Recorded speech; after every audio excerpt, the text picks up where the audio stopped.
এই যে চিটাগংয়ের আপনি যে একটা কোম্পানি বলেন অ্যাসালম, তারা তো সমগ্র ব্যবসায়ীদেরকে শেষ করে দিচ্ছে, ইম্পোর্টারদেরকে। কারণ সে যখন গম, চাল, ভুট্টা ইম্পোর্ট করতো, মনে করেন কোনোটার দাম 700 টাকা, কোনোটার দাম 1200 টাকা মন, সে 700 টাকার জিনিস 600-তে বেচত। কারণ সে তো বেনামে আনছে, মার্কেট থেকে ক্যাশ করতেছে টাকা। আমি মনে করি সরকারের সবচেয়ে বেশি পাওয়ার অ্যান্ড এনার্জিতে মনোযোগ দেওয়া উচিত, সেখানে সবচেয়ে বড় আপনার স্যাংশনটা রাখা উচিত। আমরা যে কোভিডে 2 বছর বেতন দিছি, ওইটা তো আমার যে পুঁজি ছিল, ব্যাংকে আমাকে যে টাকাটা দিয়েছে বাণিজ্য করার জন্য, সেটাকে ভেঙে ভেঙে দিছি। আমাদের ওয়ার্কিং ক্যাপিটাল সংকুচিত হয়ে গেছে অলরেডি। তার মধ্যে হলো আন্দোলনের সময়ও আমাদের ফ্যাক্টরি বন্ধ রেখে আমাদেরকে বেতন দিতে হয়েছে।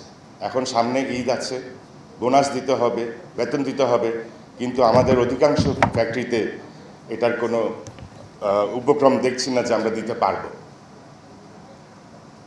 আজকে যদি আমাদের শিল্পের কথা বলি আপনাদের কাছে, আমি 71 সালে ফেরত যাব। 71 সালে যেভাবে বুদ্ধিজীবীদেরকে হত্যা করা হয়েছিল, সেটা কিন্তু একটা জাতির জন্য বিশাল একটা লস হয়েছে। এতগুলো বুদ্ধিজীবী একসাথে মেরে ফেললো, ইট ওয়াজ এ লস টু দি কান্ট্রি। আজকে 2025 সাল আমি বলতে চাই, একইভাবে শিল্প না শুধু শিল্প উদ্যোক্তাদেরকেও মেরে ফেলা হচ্ছে। এটা এক ধরনের ষড়যন্ত্রই মনে করি আমি। আমাদের তো বিল দিতে হচ্ছে, আমরা তো বিল দেই, তাহলে আমার দুয়ারে গ্যাস আসবে না কেন? আমরা তো গ্যাসের উপর নির্ভর করেই ফ্যাক্টরিগুলো দিয়েছি। এখন ব্যাংক চায় ব্যাংকের টাকা তাড়াতাড়ি ফেরত দাও, তো ফ্যাক্টরি তো চলে না, আমি কোত্থেকে এনে দেব? আর যাদের কাছে জমি জমা বিক্রি করে ব্যাংকে টাকা দিব, তারা তখন বিদেশে ঘুরে বেড়াচ্ছে, টাকা তো সব তারা লুট করে নিয়ে গেছে। আমার আজকে ব্যাংকের রেট এত হাই কেন? ইন্টারেস্ট রেট এত হাই কেন? ওদের টাকাকে কম্পেনসেট করতেছি আমরা। আর কত জুলুম হবে আমাদের উপরে আমি জানি না। আপনাদেরকে আরেকটা ছোট্ট গল্প বলি। আপনারা অস্ট্রিচ পাখির নাম শুনছেন তো, যে একটা বিপদ আসলে বালুর মধ্যে মাথা ঢুকায় দেয়, এটা একটা কথা আছে আর কি। তা আমাদের উপদেষ্টা সাহেবরা আমার মনে হয় একই অস্ট্রিচ পাখির মতো হয়ে গেছে। চারিদিকে কিছু মনে হয় যেন তারা দেখতে পারতেছে না। প্রতিনিয়ত আমাদের লে অফ হচ্ছে। আপনার কিছুদিন পরে রাস্তায় মানুষ নামবে, আরও ভয়াবহ পরিস্থিতি হবে, ফেমিন হবে, দুর্ভিক্ষ হওয়ার মতো অবস্থা হয়ে যাবে যদি আপনি শিল্পকে না বাঁচাতে পারেন। বাইডা বড় বড় গল্প শুনি, বাইডা নাকি বিদেশি ইনভেস্টার নিয়ে আসবে। আরে ওগুলো তো সব G2G, আপনার গভর্নমেন্ট টু গভর্নমেন্ট জিনিসপত্র নিয়ে আলোচনা হচ্ছে। কই একটা শিল্পপতিকে নিয়ে আসেন না আমাদের সাথে একটু পার্টনারশিপে ব্যবসা করুক। গত 8 মাসে তো আটটা কেন, একটাও তো আসেনি আমার জানা মতে। আপনি বিদেশিদেরকে দাওয়াত করতেছেন। আমাদের রেডিমেড ফ্যাক্টরি আছে, ওরা তো আসলে কিছুদিন সময় লাগবে। রড, সিমেন্ট, বালু, জমি নিয়ে তাকে আর 5 বছর লাগবে এগুলো ঢালাই ডুলাই দিয়ে একটা ফ্যাক্টরি করতে। আমাদের রেডিমেড ফ্যাক্টরিতে পার্টনার হতে বলেন না, হবে না। তারা জানে যে এখানে ফ্যাক্টরির অবস্থা ভালো না, ভায়াবল না।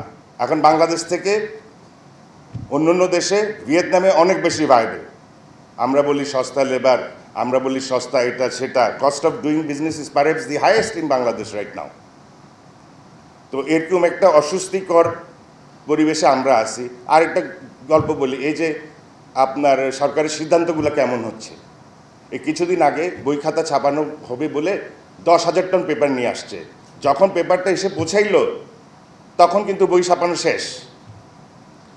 আর সেই পেপার এখন ডিউটিও দেয় নাই, পোর্ট ড্যামেজও দেয় নাই।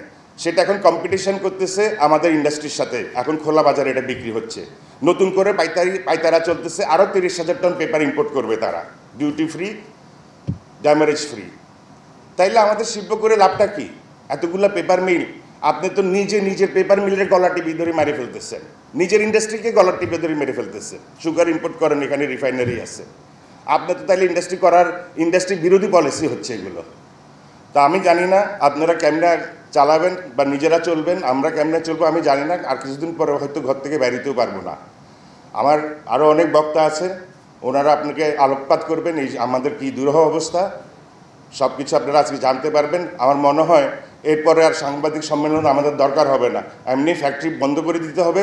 উদ্বৃত্ত গ্যাসও এসে যেতে পারে, কারণ যখন গ্যাস আপনার দরকার হবে না তখন গ্যাসটা উদ্বৃত্তই হবে।